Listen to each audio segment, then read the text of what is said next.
Bienvenidos a un nuevo capítulo de Retro Robótico, el programa que tenemos en Perilla Radio, junto a Sergio Alejandro Amira y Rodrigo Carmona, que se emite todos los días martes a las 19, no, pues a las 21 horas, siempre se me olvida el horario, así que a las 21 horas día martes, ahí, quedó clarito. Y para los que no pudieron sintonizar en vivo, en diferido, en nuestro canal de YouTube, Editorial Mitómano Comics. Ahí nos pueden encontrar y pueden encontrar estos capítulos que se suben por lo general unos 2 o 3 días después. Así que hoy día vamos a empezar por una temática muy interesante que es, y nos apasiona harto, que es sobre el cómic chileno, específicamente sobre uno de los 3 íconos más importantes del cómic chileno, que es Ogú y Mampato sobre todo, y la trascendencia que ha tenido a nivel cultural para nuestro país. Pero antes de iniciar, saludar a Sergio. ¿Cómo estás, Sergio? Muy bien, aquí estamos. Bueno, saludar también a Rodrigo que anda para ahí para el norte, para Estados Unidos, así que en una próxima ocasión lo vamos a tener de vuelta. Qué bueno que no le pillaron los ovoides, esa parte yo agradezco, así que saludar a Rodrigo. No pudimos tenerlo como corresponsal porque anda muy ocupado, supongo. Sí, pues anda metido en otras cosillas, así que en cosas familiares, en otras cosas. Está bien también. Esperamos que no ande metido en cosas que impliquen su deportación. Claro. Yo vi un weón en unas protestas ahí contra Trump, pareció el Rodrigo, no sé si era él, anda tirando uno. Es que, ¿sabes? Yo vi uno con una pancarta que decía Valkyria Nick Fury. Ese weón era, pues entonces. Ese va a ser nuestro slogan de Retro Robótico. Valkyria Nick Fury. La mejor frase. Al próximo cumpleaños le voy a regalar una polera con esa frase. Oye, sería un buen bootleg ese, ¿eh? Hacer la figura. ¿Una Valkyria con la cara de Nick Fury? Bueno, parece que ya existe, de ahí provenía ese. Sí. Nuestro amigo, pero vamos al tema que nos convoca. Ya, pues vamos directamente a hablar sobre Ogú y Mampato, pero antes de Ogú y Mampato hay que empezar por el original, pues el Mampato, ¿no es cierto?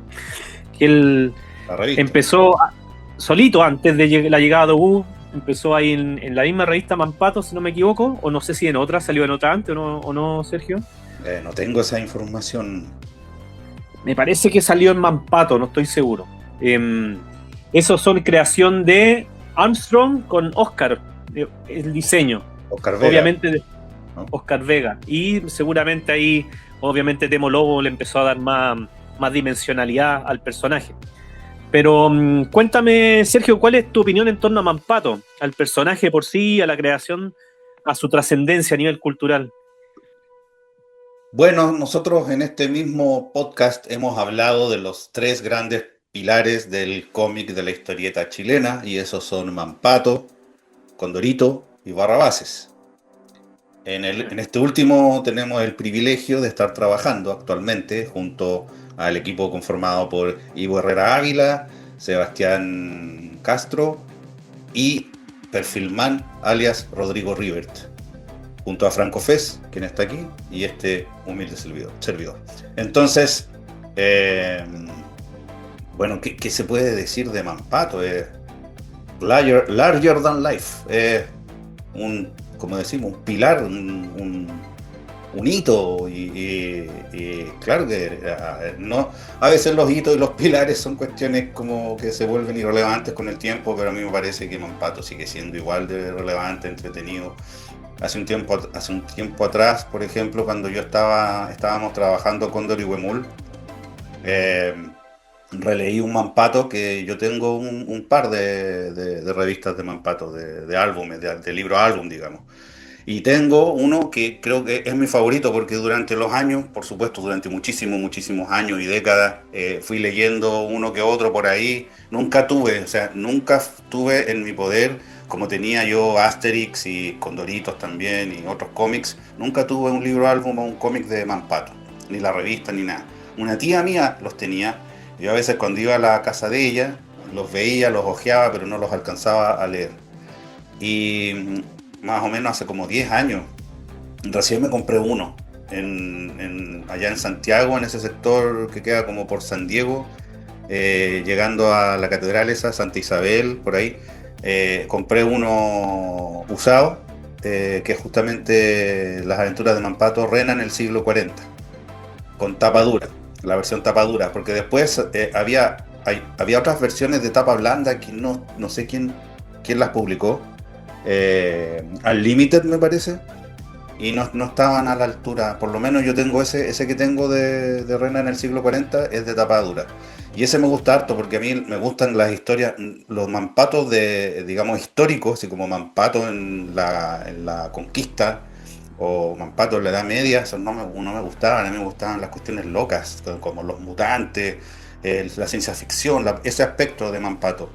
Eh, y ese es uno de mis cómics e historietas favoritas, el de Mampato de Reina en el siglo 40, que tiene hartos guiños a, por ejemplo, a Aldous Huxley con El Mundo Feliz, a La Máquina del Tiempo de H.G. Wells. Podemos ver que quizás Rena también, con su cabello blanco y todo, es como una referencia a los Morlocks de H.G. Wells. Esto de que Pelertar, que es el poder telepático. Son cosas que, como te digo, en Cóndor y Huemul, que es la novela gráfica que hicimos con Epilachu y Oliver Figueroa. También Epilachu trabajó y ha trabajado en Barrabases, en las nuevas aventuras de Barrabases, Oliver también. Me inspiré harto y nos inspiramos harto, de hecho hay referencias. Huemul en alguna parte aparece, encuentran, cuando llegan a la ciudad de los Césares, llegan a un lugar donde hay un montón de objetos, como un bazar. Y Cóndor agarra la espada de He-Man y Huemul agarra el cinto espacio-temporal. Y en algún momento de la historia lo usa. Claro, todo esto es parecido, semejante, homenaje. Por supuesto que no es el cinto espacio-temporal. No vayamos a meternos en líos de ahí de copyright. Es todo en base a homenaje, porque yo creo que es imposible no homenajear o no verse influenciado por estas obras capitales. También, por supuesto, Cóndor y Guamul tiene mucha influencia de Condorito también. De hecho, a veces algunos niños creen que Cóndor es Condorito. Y yo les digo, sí, es un primo de Condorito que trabaja de detective con su amigo Guamul. Entonces, eso con respecto a Mampato. No soy como un gran conocedor ni un gran lector de Mampato. Sí lo leía, yo te diría que entré en contacto con Mampato como a los 12, 13 años más o menos, pero antes de eso me gustaba mucho otro personaje de Temo Lobos que se llamaba Locan el Bárbaro. Ese personaje y esa historia sí que me encantaba. Era porque era tipo ¿Este dónde salía?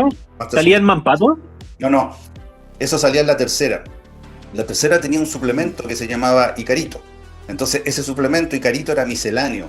Traía historietas, traía juegos, traía esos puzzles, esos laberintos que uno recorría de todo tipo. Y ahí venía la historieta de Locan el Bárbaro. Que la gracia de Locan el Bárbaro es que, era este mundo tipo He-Man, o sea, un post-apocalipsis, como Hora de Aventura también, donde hay tecnología, poca tecnología y casi todo barbárico. Y Locan tenía una pistola de rayos, una pistola que tenía que cargarla, recuerdo, con una piedra. Entonces como que no la podía usar siempre porque no tenía carga. Andaba como en una especie de dinosaurio con muchas patas, una referencia a Barzoom, a la serie de Edgar Rice Burroughs, de La Princesa de Marte. Y tenía como un robot, como una cabeza flotante que volaba, que según recuerdo, que lo acompañaba. Y aparecía se publicaba en el Icarito de la tercera. En algún momento el Icarito sacó un suplemento, así como el cuerpo humano, que venía como material complementario de apoyo pedagógico para los escolares. Y a partir de ese, el Icarito murió y se convirtió en esto. Todos los fines de semana, todas las semanas venía un especial. Después sí era el cuerpo humano, después era astronomía, después era historia de Chile, la conquista de América, la Edad Media, ¿no? y desapareció eso. Entonces Locan como que no continuó y yo lo encontré alguna vez, lo anduve buscando, encontré una página donde fue preservado y creo que se publicó en alguna otra parte. Pero es un problema que siempre tenemos aquí, que no tenemos verdaderos archivos ni verdadera preocupación por preservar este material. Entonces yo creo que todos los que estamos metidos en el cómic, o incluso no metidos en el cómic, deberíamos saber que existió Locan el Bárbaro. O deberíamos saber que existió, por ejemplo, Graveyard, este cómic del que hablaba yo la otra vez, de esta editorial que duró poco, La Última Frontera, Luft. Graveyard, que es un excelente cómic, y sin embargo yo hablo con gente hasta de nuestra edad y no saben, no supieron que existió Graveyard, nadie tiene ningún ejemplar. Yo tengo 3 ejemplares y el cuarto creo que se publicó online, y después seguro que la página ya no está y hay que accesarla por la Wayback Machine, etcétera. Pero eso es apabullante, o sea, es terrible, porque la verdadera muerte es el olvido. Entonces a mí me produce mucha desazón que se olvidan las cosas. Y que sobre todo porque es patrimonio y es memoria del país, de nuestra cultura y a nivel mundial, de hecho. O sea, Mampato tiene la calidad suficiente para hacer algo que se debería estar leyendo hasta en Japón. O sea, si se manejaran bien los derechos, podrían hacer una versión manga, o no sé por qué no tenemos más películas, debería haber, no sé, si fuéramos gringos tendríamos un live action hace rato, o más series animadas. Se hizo una en Isla de Pascua, ¿no? En Rapa Nui. Hay una que salió hace poco, no sé si la viste, Sergio, que está en Max, que... ¿Cómo se llama? Que es de Woman Pato, es como que adaptaron toda la... No, yo no tengo idea, porque se ríen de mí cuando digo que no veo tele, no veo series, no veo películas, pero no estaba informado, porque como todos los youtubers que yo sigo para informarme de lo que pasa en las series y en el cine son gringos, no tenía idea, le echaría un ojo sin lugar a dudas. Pero bueno, yendo a esa parte, prefiero que hables tú un poco y después voy a comentar justamente de lo que pasa cuando fallecen los creadores.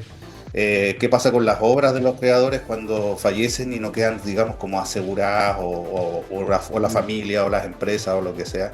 ¿Cuáles han seguido? Claro. ¿Han seguido? ¿Por qué Mampato no continúa con nuevas historias y por qué Barrabases sí? Son preguntas legítimas que se podrán estar haciendo los amigos y las amigas que nos están escuchando. ¿Por qué una sí, por qué otra no? ¿Por qué Condorito sí, Barrabases podríamos, Mampato no? claro, aclarar alguna a lo mejor. No sé si todas las dudas, pero algunas. Algo dentro del poco espacio, o sea, del breve tiempo que tenemos, pero me gustaría entonces ahora que tú cuentes cómo es tu experiencia con Mampato, cómo llegaste a él, qué es lo que más te gusta, aparte de, bueno, supongo que también te inclina más por el lado de la ciencia ficción, pero te doy la palabra, Franco Fez. Dentro de mi relación con Woman Pato, yo sé que la existencia, la génesis de estos personajes fue en la revista Mampato, ¿no es cierto? Que se salió en los 70, sí. Me parece incluso antes, los 60. 68. La primera edición es de 1968, 30 de octubre. Ya.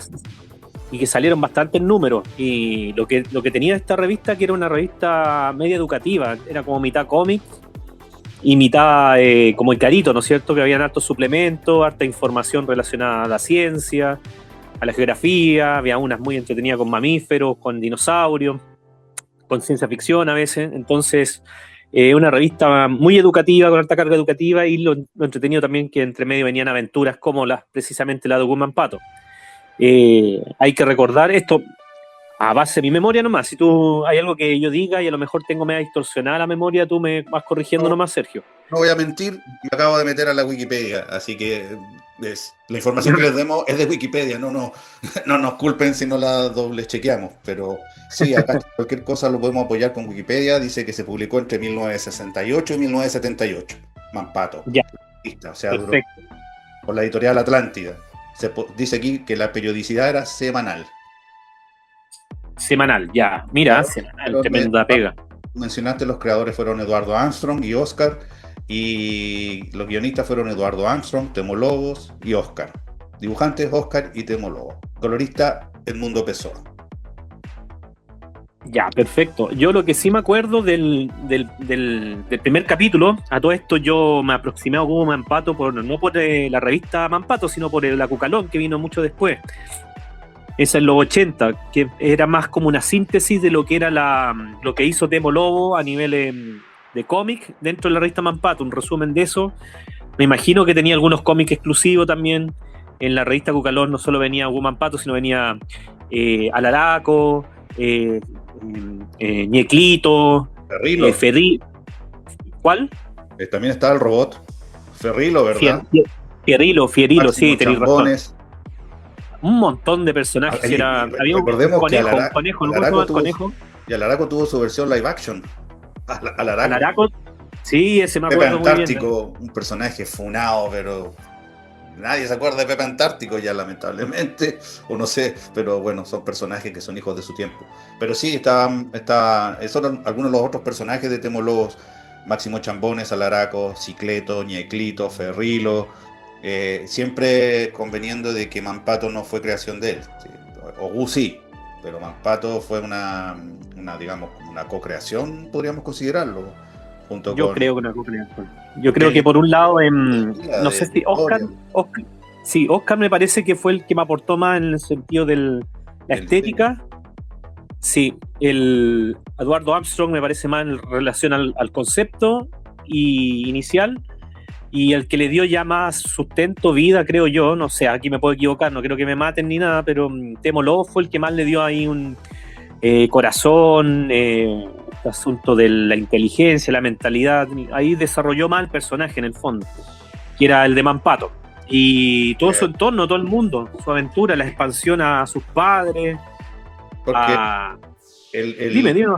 El primer capítulo lo empezó a dibujar Oscar Vega, pero no pudo terminar el primer episodio, y el que abandonó después de los primeros 2 capítulos, aquí dice 8 páginas. Temolobos tomó a su cargo tanto los dibujos como el guión. No obstante, Oscar Vega siguió dibujando en la revista el personaje con gran calidad, pero en forma esporádica. Ejemplo, Mampato en el planeta maligno, aunque ya con los caracteres estilísticos definitivos que le dio Temo. O sea, después Oscar Vega lo dibujó como, digamos, como lo interpretó, y lo fue dibujando Temolobos. Y ya que estamos hablando de Oscar Vega, no nos olvidemos mencionar que él es el padre de Félix Vega, uno de los más grandes, o más relevantes a nivel internacional artistas chilenos. No me gusta decir eso de los más grandes, porque todos somos grandes, por lo menos en nuestra cuadra, en nuestra casa, si es que todos tenemos un valor intrínseco, los artistas del cómic, pero bueno, él es uno que es muy relevante y muy reconocido, y me tocó yo nunca he tenido la oportunidad de conocerlo en persona, ni de saludarlo, pero estuve en una reunión telemática con él, porque yo el año pasado fui convocado para ser evaluador del Fondo del Libro, y tuvimos una reunión todos los evaluadores, y esas donde salen muchas pantallas chicas, ¿verdad? Y ahí estaba Félix Vega, porque también fue evaluador en creación, al igual que yo. Entonces, eso es como lo más cercano a lo que puedo llegar.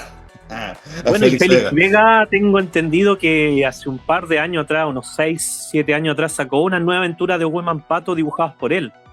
Yo no he tenido la oportunidad de verlo, pero se parecían mucho a lo que era el espíritu original de lo que dibujaba Temo Lobo, así que es algo espero en algún momento poder leerlo. Más o menos lo que estamos haciendo también nosotros con Barrabases. Sí, exactamente. Hay como mantener viva la llama creativa de estos personajes que son trascendentales. Disculpa haberte interrumpido tanto. Ya me callo de nuevo.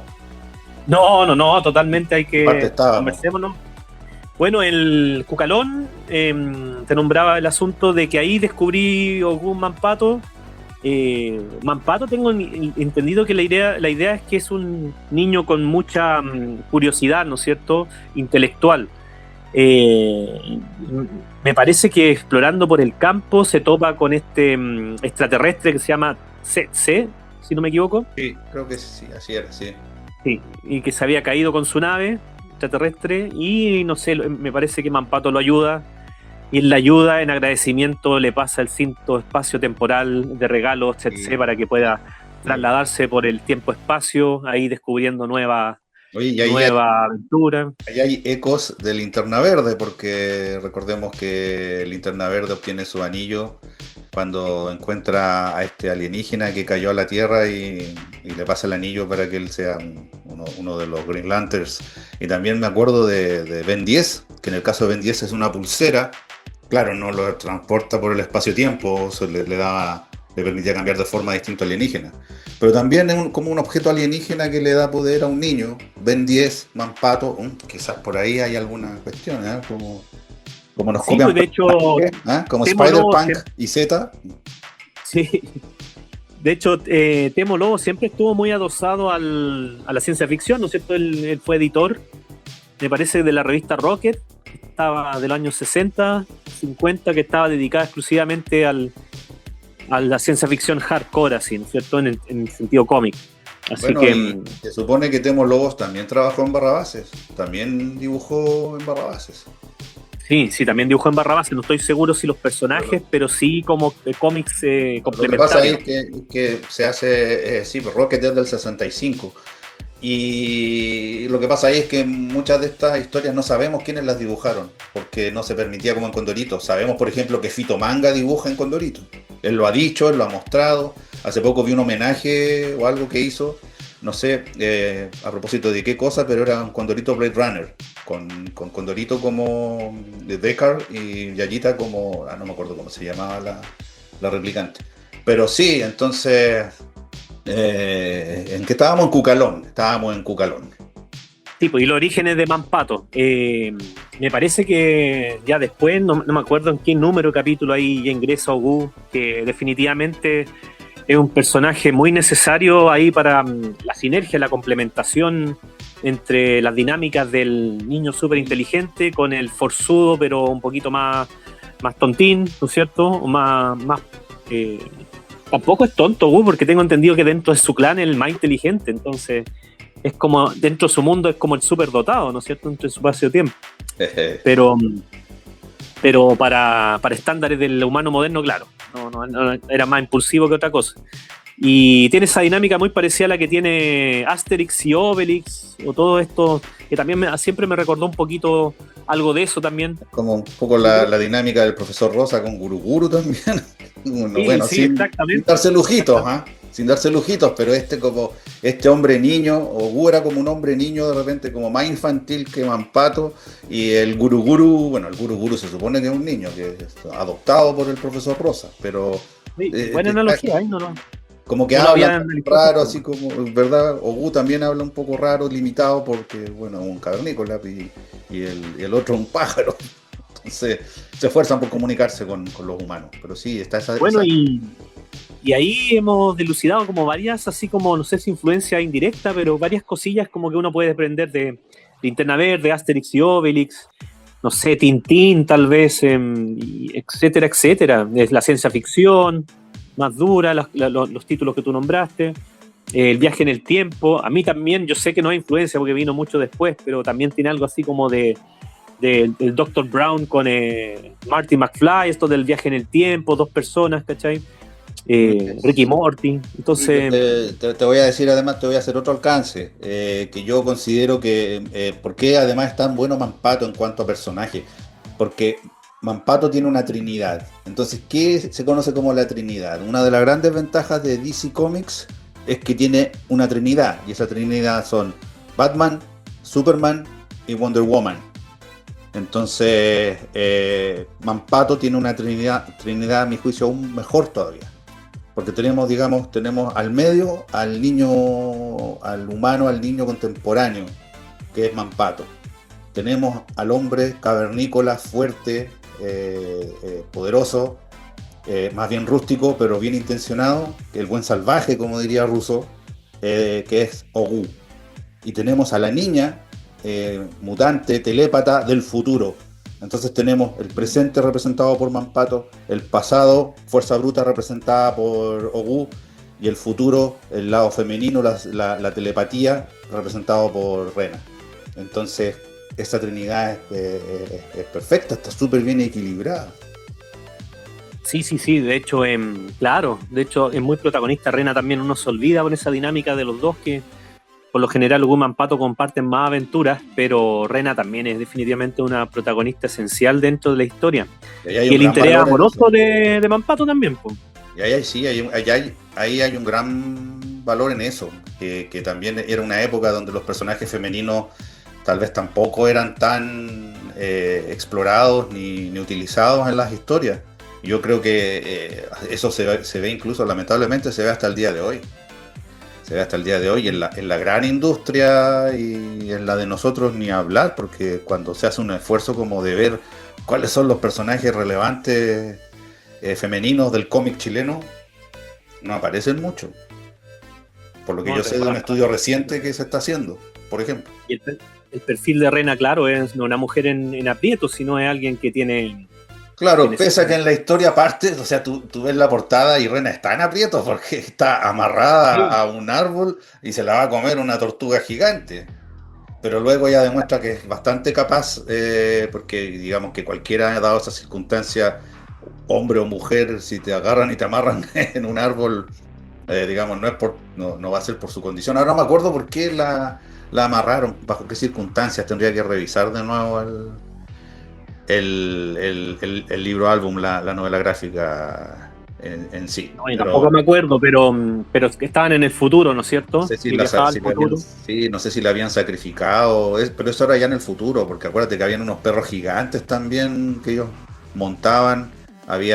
lo usaban como de caballo, y había harta fauna gigante, tortugas gigantes, perros gigantes, y harto mutante El árbol gigante, buenos eso, ¿no? buenos y malos, claro. Habían unos que eran como unos lagartos, habían otros que eran como hombres topo, Hombre pero rata. sí, creo que eso, sí, entonces, bueno, ese era el tipo de historia que me gustaba y que es muy recomendable. Ahora, en qué Sí. está Mampato hoy en día? Ahora tú diste una información que yo desconocía, pero ahí, bueno, en un rato más toquemos ese tema de qué pasa porque yo he conocido un proyecto que pretendía hacer como un spin-off de Mampato, pero que no prosperó. Pero no sé si queremos agregar algo dentro de esta primera parte que Yo tenemos. creo que dentro de la primera parte, antes de indagar en lo otro, en lo que va a venir de Mampato, qué posibilidades se avecinan a futuro para que continúe esta franquicia tan querida, hablemos un poquito también del contenido, por lo que estábamos hablando recién. Los capítulos favoritos, tú nombrabas los que son más de ciencia ficción, los que te gustaban a ti, más que los adosados en la historia. Sí, esos son definitivamente en los que participaba Rena y los que eran en escenario de ciencia ficción con criaturas extrañas.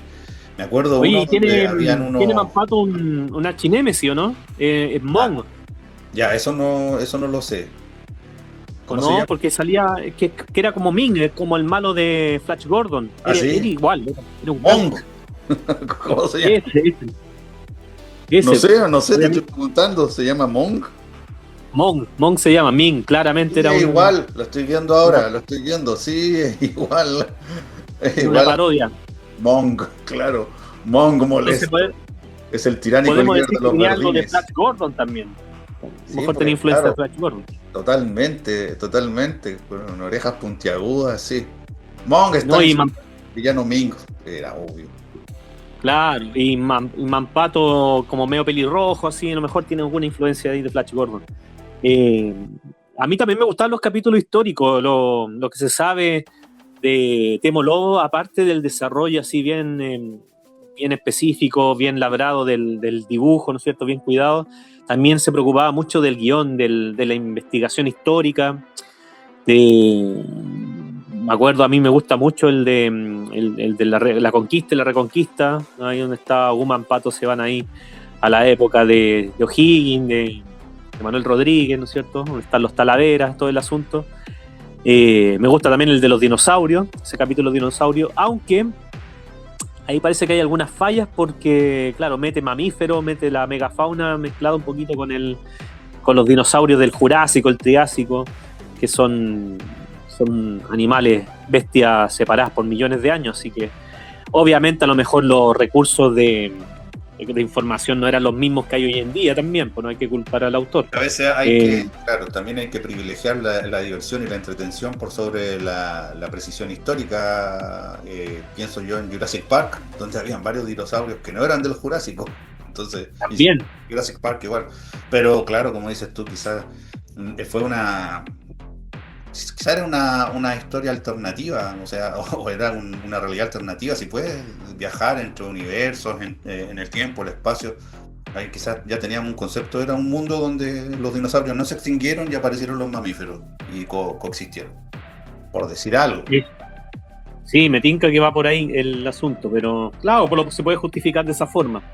Pero lo bonito era la aventura, es que te hacía soñar, el carácter muy marcado, como que los diálogos eran muy vivos, ¿no es cierto? Los Mira, personajes se sentían...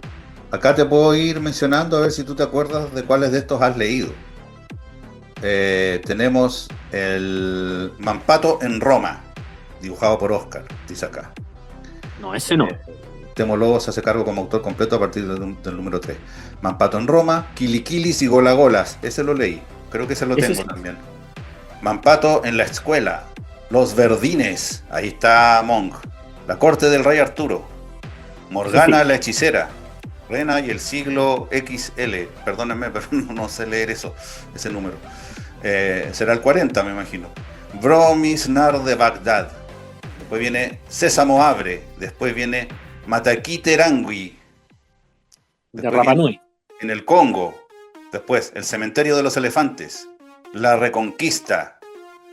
El paso de los Andes. El palito mágico. La Atlántida. El árbol gigante. La rebelión de los mutantes. El planeta maligno. El lejano oeste. Mampato Yogú con los vikingos. En el fondo del mar.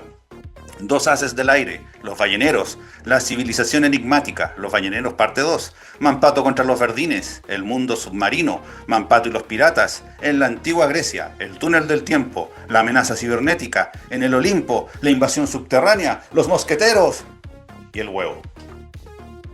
Buenísimo, buenísimo. Tiene, sí, pues, muy prolífico lo que hizo Temo Lobo ahí con la aventura de Mampato. De esas aventuras, ¿cuál más te gusta aparte la de los mutantes? ¿Hay alguna que te traiga recuerdo en específico? Es que no leí casi, ahora viendo toda esta lista no he leído casi ninguna. Bueno, leí la del siglo y los Kilikili y Gola Gola y no me suena ningún otro título. Me acuerdo que había... el de Mil y una noche, ese de Bagdad y todo el asunto, es muy bueno, ese con Bromisnar, el genio este medio pesado. Yo debo haber una muy buena historia, como te digo, pero es que como las hojeaba y las leía porque después era cuando visitaba a esta tía que le hurgaba entre sus cosas y leía estas cuestiones, pero después me iba y no sé por qué nunca se me ocurrió pedírselas prestadas. Pero me acuerdo que había una historia donde habían unos tipos muy raros que eran como centauros, pero por supuesto que de la cintura para abajo eran un avestruz, eran rarísimos. Una criatura que nunca he visto, un bestiario. No sé si tú los viste alguna vez, pero eran podríamos denominarlos avestruces centauroides. Porque eran de la cintura para abajo, eran avestruces. Estaban en una batalla, en una guerra. Esas eran las historias que me gustaban a mí, pero como te digo, tengo poco recuerdo de una historia completa, sino que se me vienen imágenes así de haber visto. Ese genio que tú mencionaste recién también tengo recuerdo de haberlo visto. A mí me encantaría poder leer todo esto de una vez, pero no sé si se han seguido reeditando, porque como te digo, los que yo encontré, porque tengo otro más ahí que no lo he leído, porque yo le tengo aversión a todas estas cosas históricas. Entonces es ese de la conquista, por ahí, la reconquista, ese lo tengo, el de la reconquista, pero no lo he leído, ni siquiera lo he leído, porque le tengo aversión a la historia.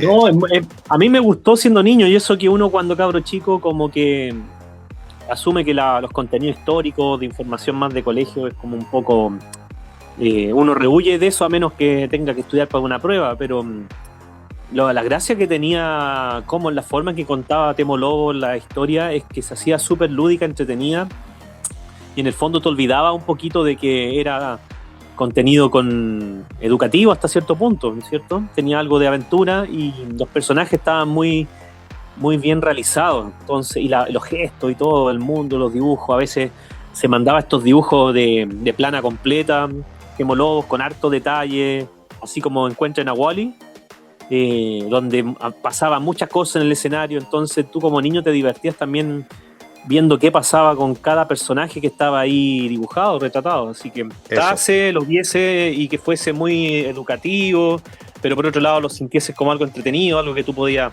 leer. De hecho yo lo leía junto a mi hermano, mis primos, y todos muertos de la risa ahí con las pasteleadas Dogú, así que eran otros tiempos también, o sea, no sé si ahora los niños se sorprenderán tanto con esa forma de aproximarse a la entretención cultural. Pero en este caso obviamente tenía como el balance, diría yo, perfecto en muchos cómics, en otros no tanto, pero en muchos cómics tenía el balance perfecto entre lo que es educativo y lo que es entretención. Así que se aprecia mucho esa parte de la creación de Temo Lobo y de Woman Pato. ¿Tú viste la película, por ejemplo, Sergio, la que salió el 2000 y tanto, al principio de los 2000? Supe que existió, esa en Rapa Nui, ¿verdad? De Rapa Nui. Rapa Nui, sí. La vi, ¿no? Yo sí tuve la oportunidad de verla, no es mala, me gusta, obviamente, considerando las limitaciones de una producción que es más local, ¿no es cierto?, con la limitancia de presupuesto y todo eso, pero está bien hecha, se nota que está hecha con cariño. Y Manpato tenía la voz de Bart Simpson, ¿no? Sí, una cosa así. Sí, me parece que la persona, la voz de doblaje, no sé si de doblaje, ¿cómo se dice cuando están interpretando directamente el personaje? Actor de voz. El actor de voz, exactamente. Ese me parece que era internacional, no sé si era chileno, pero el resto parece que eran actores locales. Recuerdo que es la actriz que hace la voz de Bart. No recuerdo en estos momentos, creo que era Claudia Mota, no estoy seguro. Ya, no, ahí yo me pierdo un poquito, pero... En español ha tenido dos voces Bart. Pero estoy casi seguro, como te digo, estoy casi seguro. Voy a chequear esa información mientras tú... Acá estoy en la wiki del doblaje. Manpato en Rapa Nui. A ver. Manpato y la mamá de Manpato lo hacía Marina Huerta. Ya, perfecto. No era Claudia Mota, era Marina Huerta. Y estoy seguro que Marina Huerta entonces es la otra actriz que hizo la voz de Bart. Vamos a ver si no me equivoco. Mientras chequeo la información, Marina Huerta... Sí, Marina Huerta es mayormente conocida por ser la voz de Bart Simpson. Ahí está, ¿viste? Buen dato. Yo no estaba seguro. Sí, porque me acuerdo recuerdo una pequeña controversia con respecto a que Manpato tuviera la voz de una actriz mexicana y no sé si el resto del cast sería chileno, como parece que tú dices que sí, pero hacen cada cosa horrorosa como esa de que en español parece que la voz de Sonic es la de Luisito Comunica, que lo doble. Entonces, que ser youtuber no te garantiza ser un buen actor de voz. Ni siquiera No. Voz, actor te de garantiza, me imagino, views, masividad, pero que por eso seguramente lo hacen. Pero claramente un actor de voz más experimentado lo va a hacer mucho mejor. Una era del hielo, como que buscaban gente de distintos países para las versiones, y como que en la era del hielo, en algunas que estrenaron en Chile, buscaron para algunos personajes voces locales y había uno que lo hacía el tipo ¿cómo se llama? El que hace de ratoncito, el Salinas, Rodrigo Salinas. Sí. Y se notaba muy mal la cuestión porque dejabas como a los actores de doblaje o de voz profesionales y le tiraba a algún youtuber, algún influencer del país correspondiente, no México, Argentina, Chile, como para reconocimiento, no sé qué. Y era pésimo, se oía horrible, no pegaba ni juntaba. Sí, pues hay que tener experiencia, si no debe ser tan fácil no llegar, la interpretación. Porque, como dices tú, porque el youtuber no lo puede hacer todo también. Pues, por último, si van a escribir un libro los youtubers, lo contratan a uno de ghostwriter y le puede sacar algo más decente, pero en lo otro, no. Pero bueno, ¿qué estábamos antes de esto? Me preguntaste si había visto la película. No la vi. Bueno, la pregunta es por qué eligieron Rapa Nui. Me imagino porque hay un nexo con los Moai, que se conocen más internacionalmente, a lo mejor, y a permitir una masividad mayor. Yo creo que por ahí va la cosa, sí, por esa debe haber sido la razón, que se podía vender. Claro. Alienígenas ancestrales también, por lo que tenías algo ahí ligado a la ciencia ficción. Bueno, qué lástima que no continuaron, me parece que la productora no sé si le dio... Pero aquí el problema es que nada, se continúa, se hace una película con Dorito y no sé, parece que le fue bien a esa película, parece que era buena y no supimos nada. Space Chicken, ¿o no? ¿Space Chicken? ¿Supiste que en Gringolandia no tenían cómo vender a Condorito y le cambiaron, en vez de Cóndor, le pusieron Space Chicken al título de la película para que... Tenía idea. Pues me imagino que Space Chicken les pegaba más a los gringos que Condorito, ¿cachai? Y a esta altura deberíamos tener una película de Barrabases y todo lo que hay parece que es un corto que hicieron, que está bastante bien por lo que vi, pero... Sí. ¿Cómo no tenemos películas de Barrabases? ¿Cómo no tenemos más películas de Mampato o de Condorito? Lo que pasa es que yo siento que donde están fallando en cómo traducirla de la mejor forma posible a otro formato. Al mercado extranjero, porque aquí no hay mercado, somos tan pocos que parece que nunca se ha podido sostener una industria fílmica en Chile. Dicho eso, hay industrias minúsculas, no sé, pues en Islandia hay menos gente que en Puerto Montt y tienen una música increíble, de Björk, Sigur Rós, ¿cómo se llama? Claro, el mercado ayuda, pero definitivamente en algunos países, aunque no tienen un mercado amplio, se logra sostener, así que ahí habría que investigar si son las políticas de gobierno, Gas también, perdón. son las Podía mencionar a Björk y Sigur Rós y no a Gus Gus, uno de mis grupos favoritos. ¿Viste? Y las motivaciones artísticas también, porque a veces, no sé, pues son más motivados algunos artistas que otros, anda a saber tú. Claro, acá de eso, pero ahora que están, bueno, tú me contaste que había unos Mampato en el streaming y ahora llegó el streaming para pasar plata y para poder hacer cosas.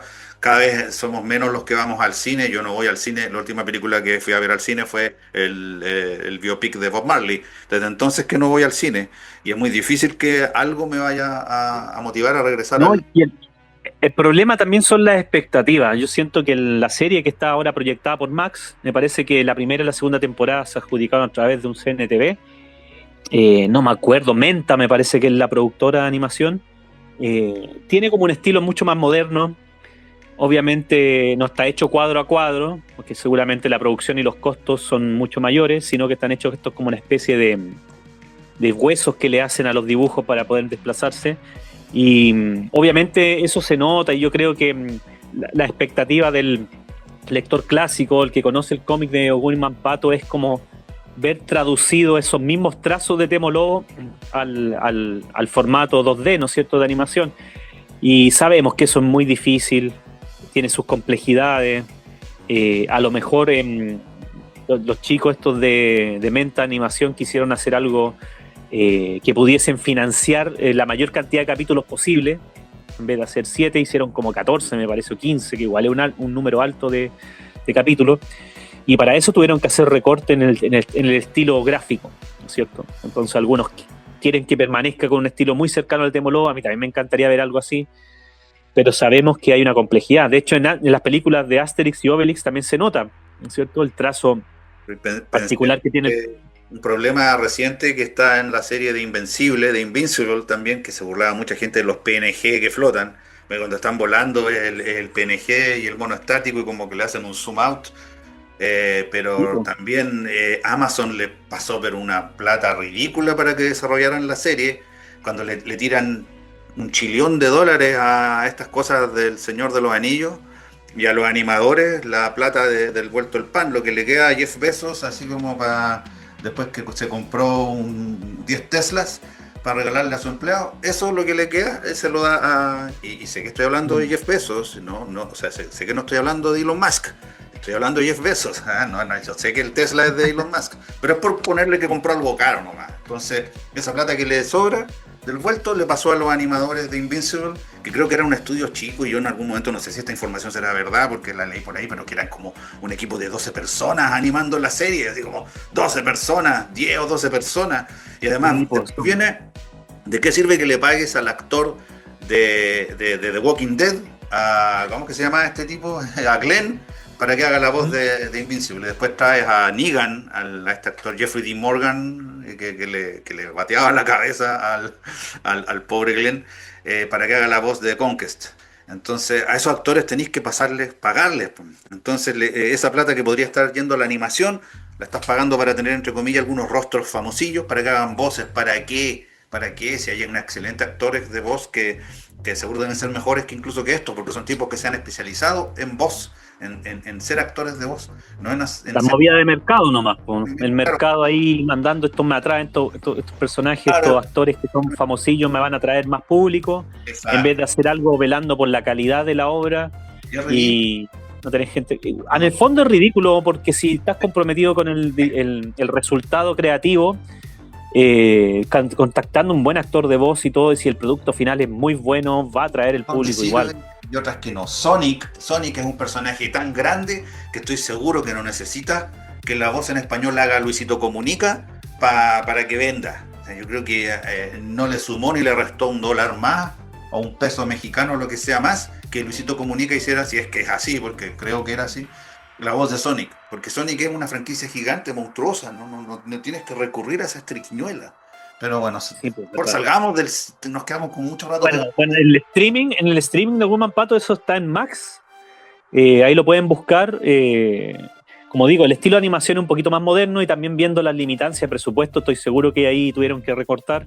Pero si te entregas a verla sin ningún prejuicio, yo creo que es muy disfrutable. Así que se agradece que te hayan tratado de adaptar la mayor cantidad de cómics posible y también siendo un poquito bien cercano a lo que es la fuente original en cuanto al contenido escrito, en cuanto al guión.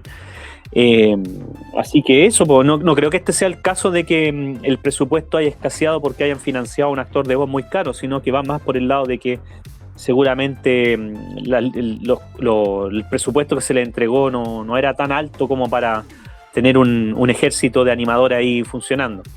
Igual yo creo que Woman Pato también se presta para otros formatos, a lo mejor algo 3D en algún momento, tipo aventura.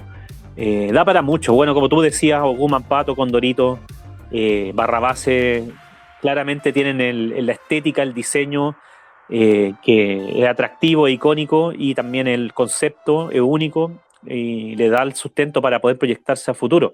¿Qué cosas te imaginas para futuro con Woman Pato, Sergio? ¿Tú lo ves sustentable en el tiempo? ¿Qué cosas debiese hacer la franquicia para poder expandirse? Seguramente ahí hay trabas legales, a lo mejor entre herederos, eso yo lo desconozco, porque yo nunca vi merchandising de Woman Pato, ¿no es cierto? ¿Tú alguna vez viste algo relacionado a poleras, oficiales me refiero yo? No, nunca, jamás he visto nada. Álbumes. No. Y hemos tenido figuras de Condorito, por ejemplo, hay unas muy buenas, ¿te acuerdas? Creo que se compraban en los kioscos y... Sí. Yo te regalé una, ¿te acuerdas? Creo que era con él, que me faltaba. Sí, el más difícil de conseguir. Es. Muy bonita, muy bonita. Woman Pato nunca tuvo nada de eso, extrañamente, ¿ah? No nada, excepto en las figuras que ha hecho de Pilachu, que si quieren un Obúo, un Mampato, un personaje de Barrabase, una escultura original, vayan con Epilachu. Epilachu es escultor también, ya es unas figuras espectaculares. Ha hecho varias de Obúo y Mampato a pedido. Así que se los recomiendo, revisen ahí el trabajo de Pilachu en ese sentido. En Instagram lo encontráis tal cual, Pilachu, ¿no? En Instagram.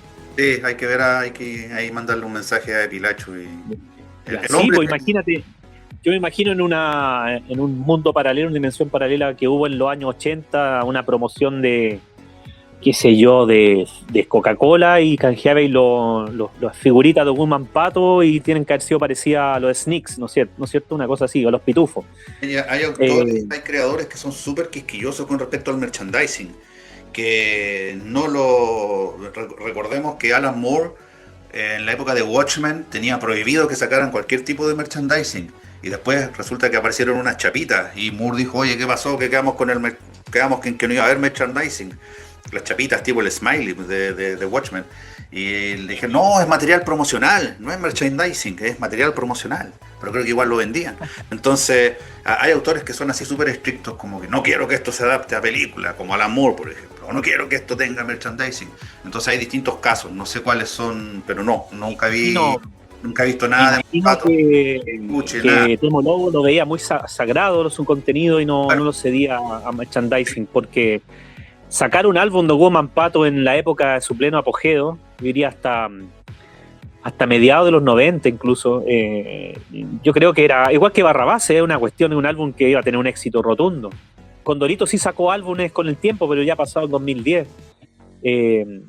y claramente figuritas y otras cosas. También yo creo que la industria hubiese estado interesado en meterse ahí, meter mano ahí, ¿no es cierto? Pero seguramente Temo Lobos, como tenía esta cosa más de que sea algo más respetuoso del contenido, no se atrevió a dar mucho acceso a eso.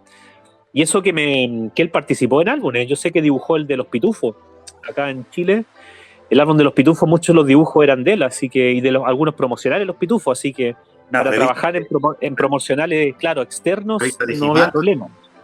Creo que por ahí hablamos He-Man también. de revistas de He-Man también me parece que hay una que dibujó él. Pero yo no sé, yo podría desclasificar cierta historia, cierta cosa cierta información de la cual dispongo que tiene que ver con Mampato, de un proyecto frustrado en el que yo no participé porque el proyecto no se realizó, pero sí me enteré que existía. Ahora, este proyecto yo creo que se puede hablar ya de él, han pasado muchísimos años, yo creo que ya es una cosa de la que podríamos conversar. Estoy hablando de un proyecto que le llegó a manos de la editorial Mítica, de Marco Rauch, que en paz descanse. Y esto es del año más o menos desde el 2009. Es un proyecto del año 2009. Y este proyecto tiene su origen en un periodista y figura televisiva que antes estaba, como creo que mucho más en la tele, a principios de los 2000, que se llama Daniel Olave. Daniel Olave, quizás lo conozcas tú, periodista, guionista, crítico, es profesor de cine también, ha escrito varios libros sobre cine, tenía uno que se llama Perdidos en la pantalla, Pantalla Prohibida, después tenía unos cuentos, cuentometrajes y cosas por el estilo. Yo me acuerdo que yo lo conocía porque comentaba cine en el Canal 13, me parece, en algunos de estos programas que hubo a principios de los 2000. Tengo como mi recuerdo de aquella época, ligado al Canal 13. Entonces Daniel Olave tenía esta idea que se la presentó a Marco Rauch, que era sobre la hija de Mampato y de Rena, que se llamaba Mara. Mara, la hija de Mampato y Rena. Yo en ese tiempo estábamos trabajando con Atómica, desarrollando Atómica, y yo estaba ahí ayudando y colaborando en algunos otros proyectos de Mítica. Entonces llegó a mis manos este proyecto para revisarlo, evaluarlo, y tengo aquí la sinopsis argumental. Es bastante larga, no creo que la podamos leer en este podcast. Voy a leer un poquito así. Sinopsis argumental por Daniel Olave M. Mara, la hija del tiempo.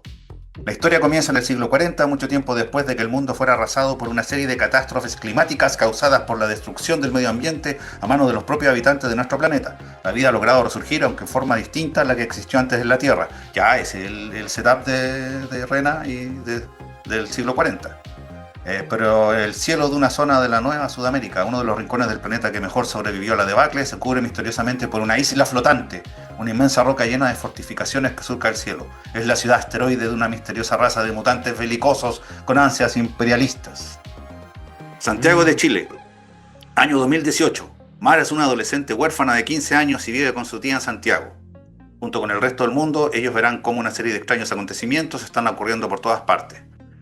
Y ahí dejémoslo nomás, hasta ahí, porque no sé si Daniel Olave seguirá desarrollando esto, lo tendrá postulado a otra parte, pero en base a la respuesta que se le dio en aquel entonces, yo lo dudo.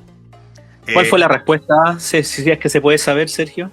Bueno, Temo, yo no sé, yo conocía a dos hijas de Temo, a Ada y a Ondina. Y yo me comuniqué y hablé en algunas oportunidades con Ada. Incluso éramos amigos de Facebook y me la encontré en alguna feria, pero aquí la comunicación que se estableció fue con Ondina, no con Ada. Ada también falleció, que paz descanse también Ada, siempre fue muy buena onda.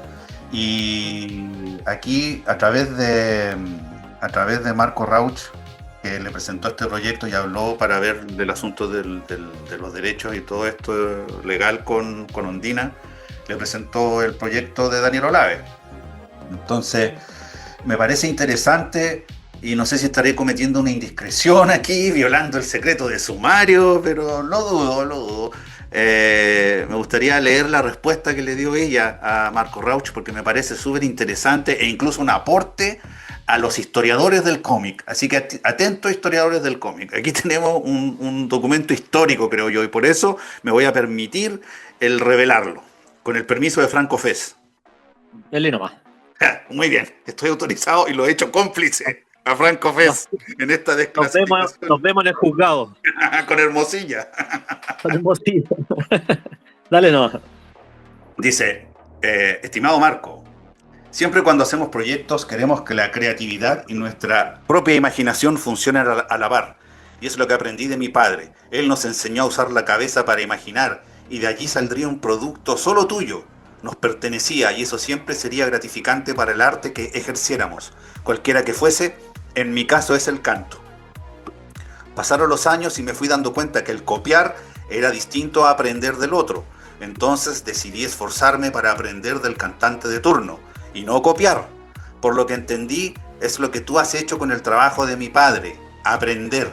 He ahí tu proyecto, que pienso, a este artista loco de Temo, es muy difícil que acepte una vida de sus personajes al cual ni piensa hacerlos crecer, ya que, y eso lo sé pues lo conozco, los personajes no tienen edad, son atemporales, poseen solo aventuras para entregar magia, amor, enseñanza y un recuerdo presente en quienes lean y vean a estos, entre comillas, monos, como él les dice. ¿Te imaginas al Pato Donald con Daisy casados? Perdería la magia, ¿no crees? ¿O que Tintín envejeciera? ¡Uf! No podría ser. Hace más o menos 2 meses, una historietista de Concepción le ofreció a Temo hacer una revista con Mampato adulto, y mi padre le dio el siguiente consejo. Mira, cuando un historietista, guionista, dibujante crea, nunca debe anexarse de algún personaje ya existente, ya que la trama debe ser netamente original, y si no es así, pierde gracia, entusiasmo para el lector y por ende deja de ser creativo y atractivo. Por lo que con mucho respeto y junto a muchas sugerencias rechazó su trabajo. Con respecto a los derechos de los nombres y personajes que pudieras usar, ya sea Mampato, Rena o cualquiera de los personajes de Temo, debes averiguar, ya que tengo entendido que la editorial Lord Cochrane, Dolmen Ediciones y Temo Lobos son las entidades que otorgan o no los derechos dependiendo para lo que se necesite y dependiendo también del criterio que ellos ocupen. He conversado con mi padre y me ha manifestado que no le cabe duda la calidad del proyecto, sin embargo, siendo las composiciones, las letras, los guiones, las pinturas, creaciones tan personales, incorporar creaciones ajenas perdería la originalidad, la armonía y por ende la calidad del proyecto. Recibo un gran saludo de Temo y otro en mi nombre, cordialmente, Ondina Lobos. Eso. Ya. Ahora, Ya, con respecto a eso, yo quiero decir rapidito, antes que se nos termine el tiempo, respeto, por supuesto, absolutamente la voluntad y los deseos de Temo y de sus hijas, pero yo estoy en desacuerdo en varios puntos aquí. Sobre todo, estoy en desacuerdo con el maestro, siempre respetando su opinión, por supuesto, en ese consejo que le dio al historietista de Concepción, cuando le dijo que nunca debía anexarse de algún personaje ya existente, ya que la trama debe ser netamente original. ¿Qué pasa con Alan Moore? Ya mencioné a Alan Moore. Alan Moore se anexó a La Cosa del Pantano y creó una obra maestra. Alan Moore se anexó o tomó los personajes de Carlton y como no los pudo usar, los adaptó y los convirtió en unas versiones similares y creó Watchmen. ¿Cuántos guionistas, Grant Morrison también, Brian Michael Bendis, han creado sus mejores cómics anexados a personajes que no son de ellos? Se lleva en la industria norteamericana, se ha trabajado mucho de esa forma. Y, por ejemplo, Asterix y Obelix se continúa haciendo, Dragon Ball continúa tras la muerte lamentable de Akira Toriyama por Toyotaro, supervisado y elegido por el propio Toriyama para que fuera su continuador. Entonces, no estoy de acuerdo con eso de que un historietista, un guionista, un dibujante nunca debe anexarse a un personaje existente. Eso no estoy de acuerdo con eso. Con todo el resto, puedo estar de acuerdo. Si él tenía la visión de que Mampato o Rena nunca debían crecer y siempre debían ser niños y que le restaría magia, esto y la gracia que fueran adultos y que tuvieran una hija, estoy de acuerdo con eso. De hecho, yo varias veces me he preguntado también, toda esta, por ejemplo, con el Spider-Verse, ¿no le resta valor a Spider-Man que haya tanto Spider-Man dando vueltas? Tantas versiones distintas, hasta un dinosaurio Spider-Man, el cerdito, el Spider-Noir y todo eso, por más interesante que sean Spider-Punk también, que lo hemos mencionado, ¿no le resta eso valor al personaje original? Hay montones de Hulk también, de todos los tamaños, de todos los colores. Como que todo se ha multiplicado. Está la versión masculina, la versión femenina, la versión niño, la versión hombre lobo, la versión alterna. Entonces, ese tipo de cosas me parece interesante plantearlas. También me parecen interesantes las obras que son concebidas con un principio y un final. Hemos tenido algunas así como Hora de Aventura, ¿verdad? Hora de Aventura terminó, después sacaron un spin-off que era este otro personaje que es Fiona y Cake, que en vez de Finn y Jake, también un show más también terminó, de ahí no ha habido nada más. Invencible y The Walking Dead han terminado también, Robert Kirkman los terminó, hace poco Invincible salió una miniserie de Battle Beast, uno de los personajes de Invincible, pero no es propiamente tal la historia, esas historias se cerraron, esos arcos argumentales hay autores que han querido cerrarlos, dejarlo ahí, Bone de Jeff Smith también, que es una obra capital del cómic, Cerebus de Dave Sim también. Entonces, eso, te quería dejar con esa inquietud. ¿Qué te parece? Sí, Contestó Ondina. ¿Y cuál es tu opinión con respecto a esto que le dijo el maestro al historietista de que nunca se cortito, yo estoy de acuerdo contigo, Sergio. Yo creo que hay un valor también muy interesante creativo, el germinar tu propia creatividad a partir de las limitancias que tienes de agarrar una obra, la posta de una obra que no es tuya, ¿no es cierto? Ahí desarrolla otro tipo de ejercicios creativos muy importantes y muy difíciles, complejos también, porque es fácil, o sea, no sé si es fácil, pero tiene otros rasgos de libertad el empezar a crear cosas a partir de lo que tú concibes dentro de tu foro personal. Ahí generas tus propias leyes, tus propias características de personaje, su aspecto psicológico, su interacción y todo. Pero cuando ya vienes con un bagaje, con una mochila de cosas que tienes que considerar, que son limitancias para armar una obra, y creas una obra importante, coherente, entretenida, a partir de esas limitancias también tiene un alto peso creativo. Así que estoy más de acuerdo mucho más contigo que con esta respuesta de Temo Lobo. Sin embargo, igual para mí en algunos aspectos sigue siendo un maestro. Obviamente si él considera que ciertas reglas hay que cumplir en torno a un Mampato hay que respetarlas. Y eso está bien, y el que quiera agarrar y crear algo en torno a eso tiene que respetar todas esas circunstancias, que es muy parecido a lo que estamos haciendo nosotros con Barrabás. Sabemos que hay cosas que no se pueden tocar, que no se pueden abordar, y hay otras cosas que sí. Hay que ir mucho con medir la esencia de la franquicia que estaba abordando. Así que eso, ¿tú lograste conocer a Temo Lobo en persona, Sergio? ¿Tuviste algún tipo de contacto? Porque sé que él vivió muchos años en Concón. Sí, no, nada, yo como te digo, hablé un par de veces con Ada y fui al funeral de Temo. Fui porque yo no pretendía ir, porque sentía que, como se dice, no tenía vela en ese entierro. Yo no me sentía como ahí debían estar sus amigos, su familia, y yo un simple lector y admirador de su trabajo. Entonces, pero resulta que Carlos Reyes, un baluarte del cómic chileno contemporáneo, Carlos Reyes me dijo: oye, tú vives en Concón, ¿verdad? Sí.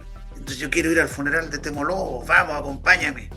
Y así habla, así habla, es como Daniel Vilche, muy parecido a Daniel. Oye, Daniel Vilche está vivo todavía, ¿eh? Yo me preguntaba el otro día qué será de Daniel Vilche, y ahí está, lo más bien el viejo, tiene como 150 años, ahí está Daniel Vilche. Bueno, entonces Carlos Reyes me dice eso y yo le digo, bueno, ya yo te acompaño, yo sé dónde es, porque no se ubicaba muy bien dónde es, ¿no?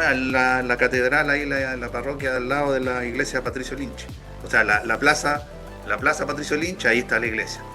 Entonces nos juntamos previamente, tomamos la micro y allá nos encontramos mira, no, te mentiría si te digo que estaba Germán Valenzuela o no, pero creo recordar que estaba Germán Valenzuela.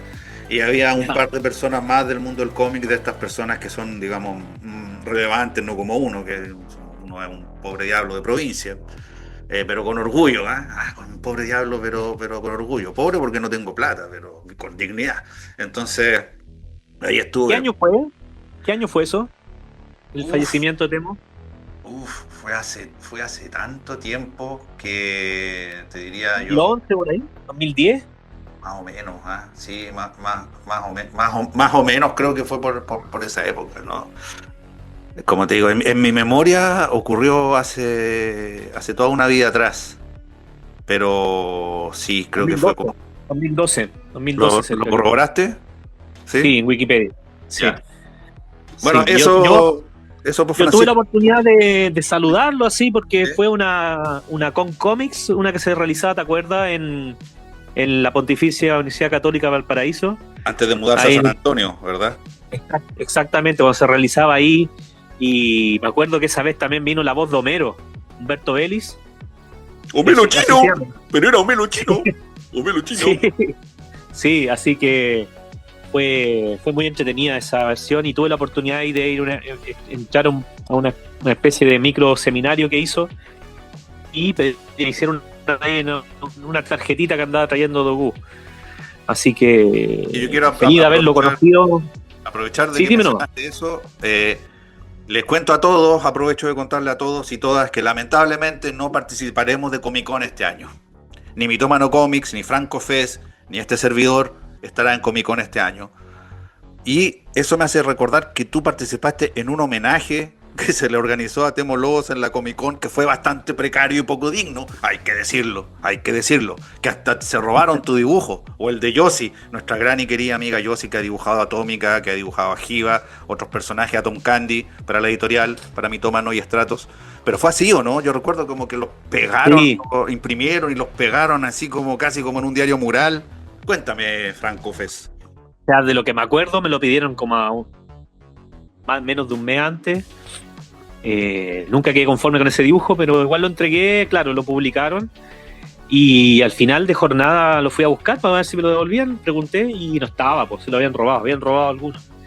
No todos, pero de todo lo sentí un halago porque a mí no me gustaba el dibujo que quedó y si alguien quiso robárselo para tenerlo por ahí, puta, supongo que le iba a dar mejor valor que lo que le estaba dando yo, así que. Bueno, Pero sí, claramente sí, po. si lo quieren Lo que dices ver, tú. está en tu artbook.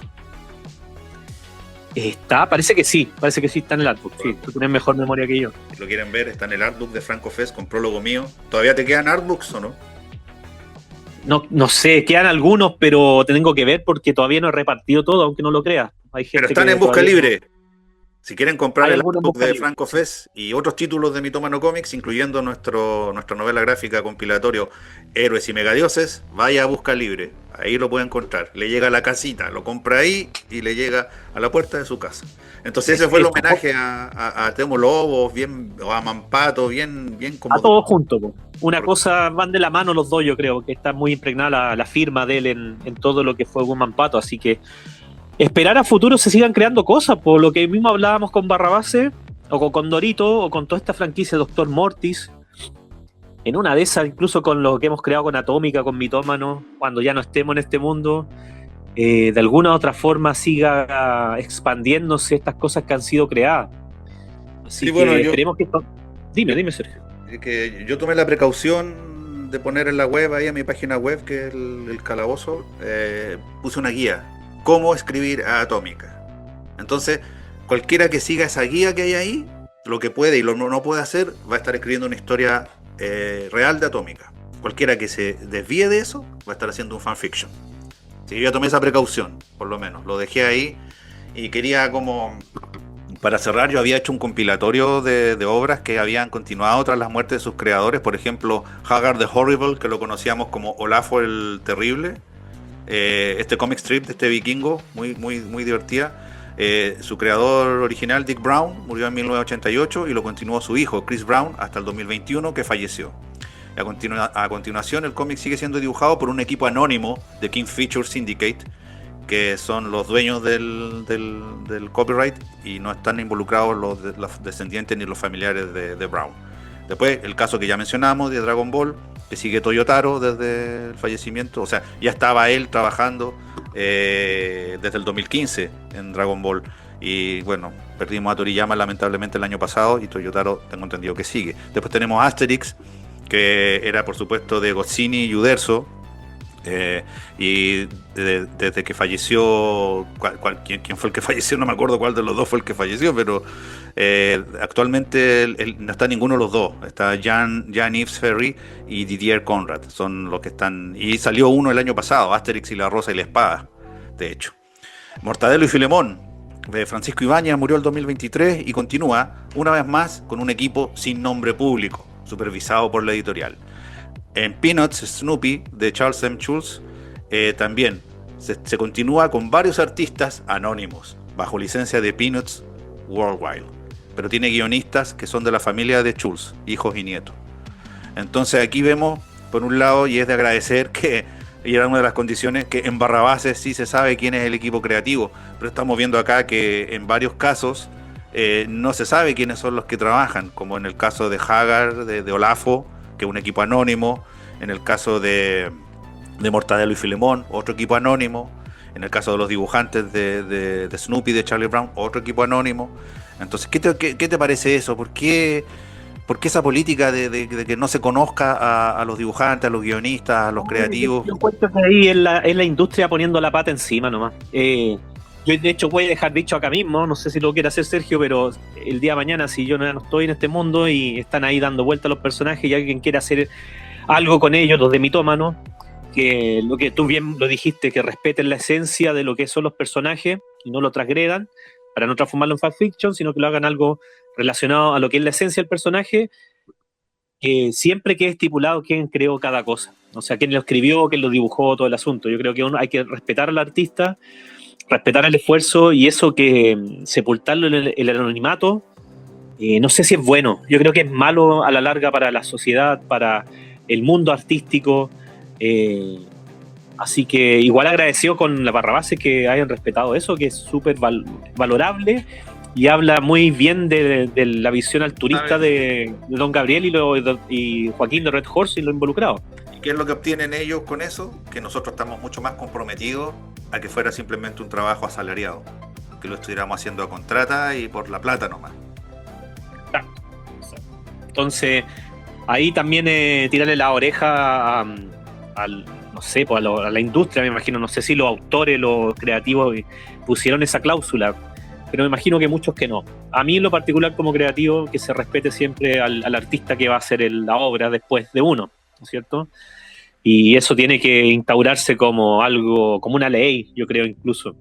¿Sí? Si tú ya le pagaste y él estuvo de acuerdo con el contrato y no va a reedituar más, a lo mejor porque en el contrato dice que no hay royalty, pero que salga, ¿qué daño hay con que salga su nombre? No encuentro maldad en eso, así que ahí la dejas tirada nomás. Bueno, espero que les hayamos sido de una grata compañía, que hayamos aportado algunas ideas nuevas también con respecto a este magnífico universo, esta creación maravillosa que es Mampato. Y con eso yo creo que ya nos vamos despidiendo, amigo mío. Eso. Te doy las palabras al cierre. No, pues eso, agradecer la sintonía. Recuerden que todos los martes a las 9 de la noche hay en Perilla, en directo, y en diferido después en Mitómano Comics Editorial pueden disfrutar de cada capítulo. Hay uno de los Cazafantasmas que hicimos también, que está muy entretenido, así que para los que no lo escucharon, lo invitamos ahí a visitarlo. Y mandarte un saludo, Sergio. Estuvo muy buena la conversación, espero que lo haya entretenido a todos y nos vemos en un siguiente capítulo. Un abrazo, chau. Adiós.